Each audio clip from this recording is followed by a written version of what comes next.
আমরা যারা গৃহিণী প্রতিদিন বিকেলবেলা আমাদের চিন্তা থাকে আজকে সন্ধ্যা কি নাস্তা খাবে।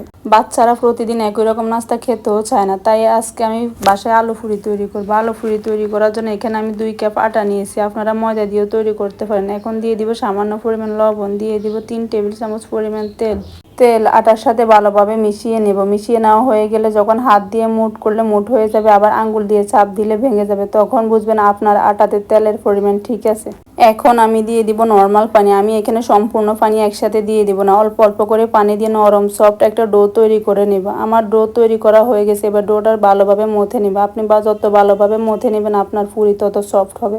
আমার মথে নেওয়া হয়ে গেছে, এবার একটা ঢাকনা দিয়ে ডেকে আধা ঘন্টার জন্য রেস্টে রেখে দেবে। এখন আমি তৈরি করব পুরির ভিতরে পুর তৈরি করার জন্য এখানে আমি 5-6টা শুকনো মরিচ, 1 টেবিল চামচ পরিমাণ জিরা ভেজে নেব। আমার শুকনো মরিচ জিরা ভেজে নেওয়া হয়ে গেছে। এখানে আমি 3টা আলু সিদ্ধ করে ম্যাশ করে নিয়েছি। এবার আমি শুকনো মরিচগুলো হাত দিয়ে ভেঙে নেব।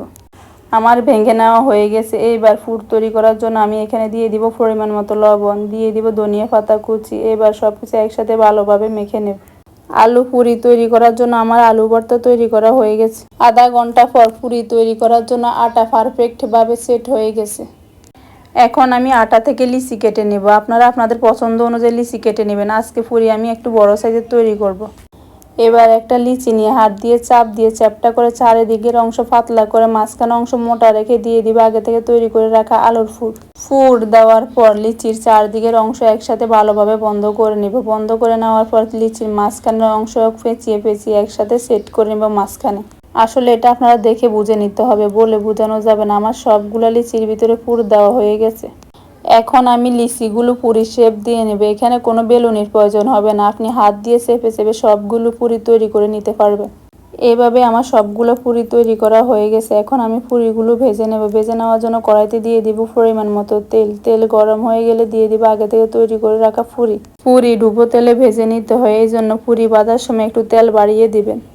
পুরি যখন নিচে থেকে উপরে হালকা বেশি উঠবে তখন ছাঁকনি দিয়ে পুরি হালকা চাপ দিলে পুরি সুন্দরভাবে ফুলে যাবে। আমরা বাইরে হোটেল থেকে যে পুরি কিনে এনে খাই ওইগুলো সম্পূর্ণ অস্বাস্থ্যকর, পোড়া তেলে ভাজা হয়। হাতে মাত্র আধা ঘন্টা সময় থাকলে এভাবে স্বাস্থ্যকর মজার পুরি বাসায় তৈরি করে খেতে পারেন।